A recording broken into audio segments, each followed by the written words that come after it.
안녕하십니까. 먼저 이 술병을 한번 보실까요? 이렇게 제 손아귀에 완전히 잡히는 아주 작은 병입니다. 지금 중국에서 이런 작은 병의 술병들이 시중에 많이 유행하고 있습니다만은 저도 이렇게 작은 것은 처음 쥐어보는 것 같습니다. 50ml입니다. 60도. 술 이름이 뭘까요? 유령취. 귀신, 유령이 취했다란 뜻이 아니고요. 사람 이름입니다. 중국 역사상 유명한 사람이에요. 유령이가 취한 술이다, 이런 뜻입니다. 먼저 사람 이름이 전면에 나와 있으니까 이 사람이 어떤 사람인가가 궁금하시죠? 중국 5000년 역사에 수많은 술꾼들이 있었습니다. 그죠? 그 중에 후대인들에게 가장 깊이 각인되어 있는 최고의 술꾼은 누구냐? 이 양반입니다. 유령. 언제쯤 살았느냐 하면은 서기 221년에 태어났으니까 3세기 사람입니다. 위진시대. 아주 세상이 혼란스러워서요. 이 혼란기에 벼슬을 사는 것도 위험하고 군시를 쥐는 것도 불안합니다. 그럴 적에 뜻있는 몇몇 선비들이 정계를 떠나가지고 대밭에서 바둑이나 뜨고 술이나 마시면서 시를 읊으면서 지낸 똑똑한 선비들이 있었어요. 그걸 우리는 역사상 중림칠현이라고 그러죠. 7명의 현인들이 대밭에서 현실을 도피해서 소일하고 있었다라는 것이 중림칠현인데, 그 7현 중에 한 사람이 바로 유령입니다. 유령. 이 양반은 고향은 저쪽에 지금의 안희성 회북이라는 곳인데 활동 무대는 낙양 근처였습니다. 기록에 보면은 이 사람은 중림 7현 중에서 사회적 지위가 가장 떨어지고 그랬습니다. 그리고 참 못생겼다고 그랬어요. 온몸은 또 나뭇가지처럼 말랐고, 그리고 키는 150cm가 안 된다고 그럽니다. 그래서요.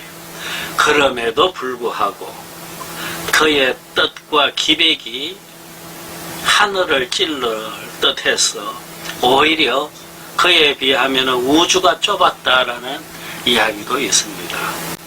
그는 뛰어난 문인이기도 했어요. 지금 전해지는 대표적인 작품에 주덕송이라는 게 있습니다. 술의 덕스러움, 술의 착함에 대한 노래, 이런 산문입니다. 술꾼다운 글이죠. 그 내용은 어떤 대인에 대한 이야기인데 그 대인이 실은 자기 자신에 대한 이야기입니다. 간단히 내용을 소개할까요? 그는 천지개벽 같은 큰일도 하루아침의 일로 여겼고 만년의 시간도 찰나로 생각했으며 해와 달을 자기 집의 창문쯤으로 여겼고 우주를 제 집 마당이며 길거리냐 생각하였다. 거처할 집은 없어도 하늘을 이불로 여겼고 대지를 방바닥쯤으로 생각하면서 그릴 게 없이 살았다. 집안에 머물 때는 그의 손에서 크고 작은 술잔이 떨어지지 아니하였고 밖으로 나다닐 적에는 술통을 끌고 허리에는 꼭 술병을 차고 있었다. 이렇듯 술에 힘썼으니 다른 일은 일로 못하리요. 이런 내용입니다. 최고의 술꾼다운 글이죠. 호기만만합니다. 그는 외출을 할 적에 꼭 시종한테 삽을 들고 뒤따르게 했습니다. 왜냐?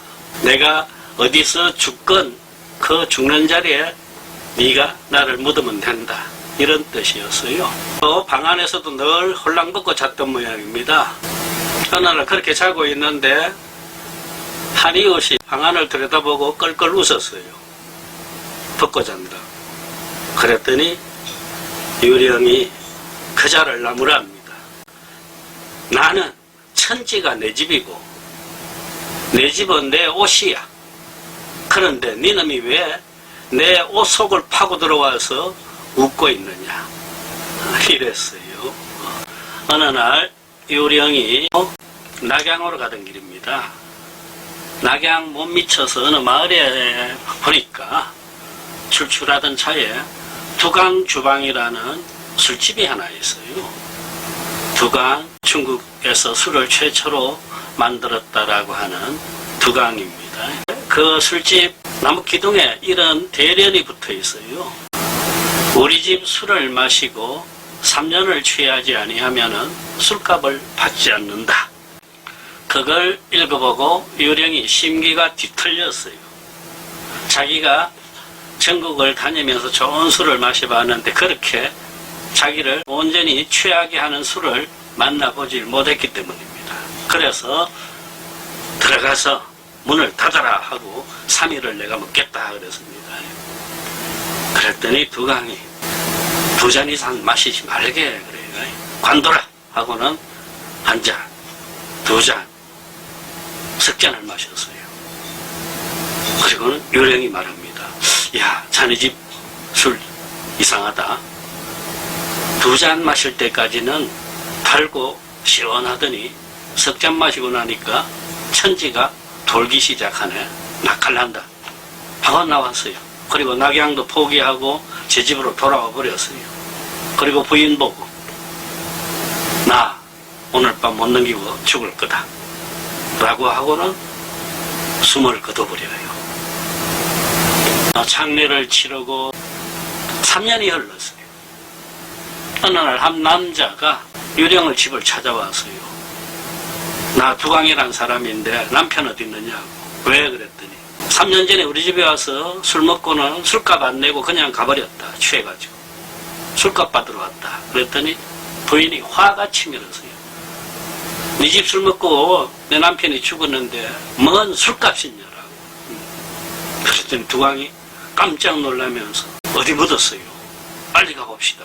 죽은 게 아니에요. 하고는 막 달려가.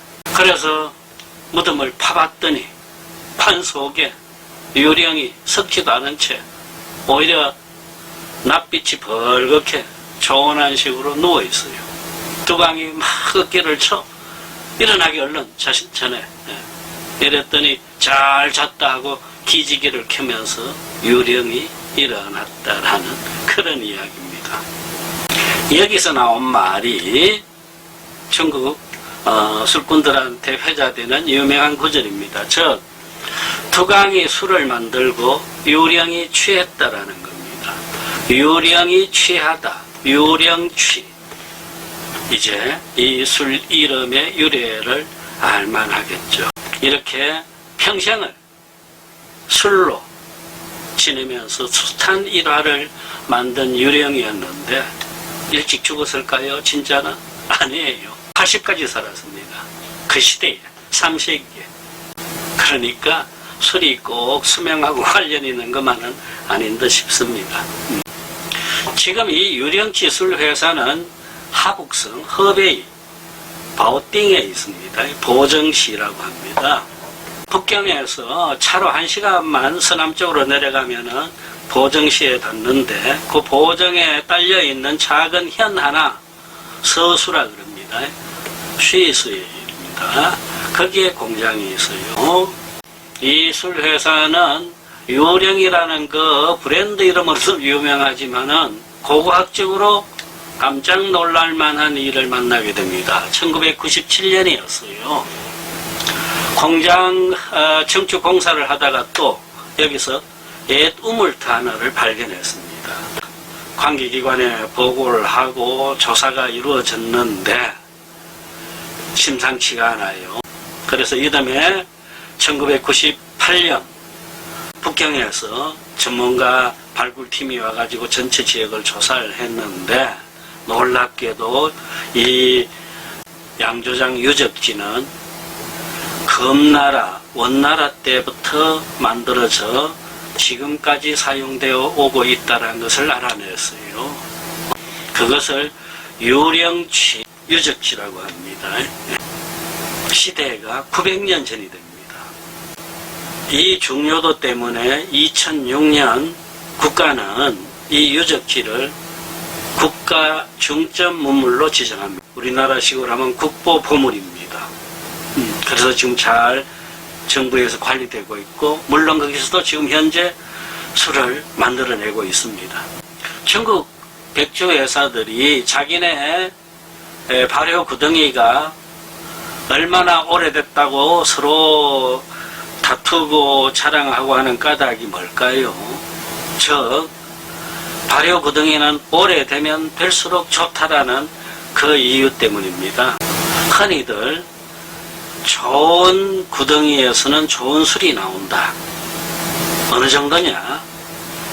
인류 구덩이에서는 보통 90% 정도가 우수한 술이 생산되는 걸로 알고 있습니다. 그에 반해서 보통은 일반 구덩이에서는 좋은 술을 30% 정도밖에 얻질 못한다고 해요. 이러니까 발효 구덩이 갖고 그렇게 신경을 쓰고 또 논쟁이 벌어지는 겁니다. 아무튼 유령치 회사의 이 유적지가 발견됨으로 해서 이제 역사는 또 달리 편성됩니다. 그래서 1번 유령치 900년, 수정방 600년, 그 다음 늘 그동안에 국교라고 자랑했던 루저우라오자오 노주노계가 440년, 금남춘이 300년, 이런 발효지 역사가 편성되는 겁니다. 지금 요 술은 유령치라는 밑에 작은 이름이 하나 붙어 있어요. 만단 주림이라고 되어 있어요. 만단, 만개의 항아리, 주림, 술, 숲입니다. 만단 주림이라는 술 이름을 붙인 유령치 술들은 대개 요 형태입니다. 까만 항아리 형태입니다. 일반적으로 술을 백주회사들이 정류해낸 술을 장기간 저장, 숙성시키기 위해 가지고 지하 창고나 자연 동굴 속에 넣고 이렇게 하는데, 유령치 회사는 다른 방법을 씁니다. 그 커다란 항아리를 우리나라 김장똥 묻듯이 땅에 묻어요. 지금 유령치 회사에 가보면은요, 그 항아리 묻은 숲이 있습니다. 소나무, 은행나무가 쫙 빡빡하게 우거져 있는데 그 틈새에 이 독들이 쫙 묻혀 있습니다. 총 몇 개? 1만 개가 묻혀져 있어요. 기네스북에도 올랐습니다. 이 장관이. 거기서 나온 술이 만단 주림입니다. 이제 한잔 해보려고 합니다. 리본을 풀고요. 지금 중국 술꾼들의 셰풍속도 하나, 서너 명이 이렇게 음식을 놓고 둘러앉으면은 요런 작은 병들을 각 한 병씩 쥐고는 요렇게 잔도 필요 없습니다. 자기 취향대로, 자기 용량대로 마시면 됩니다.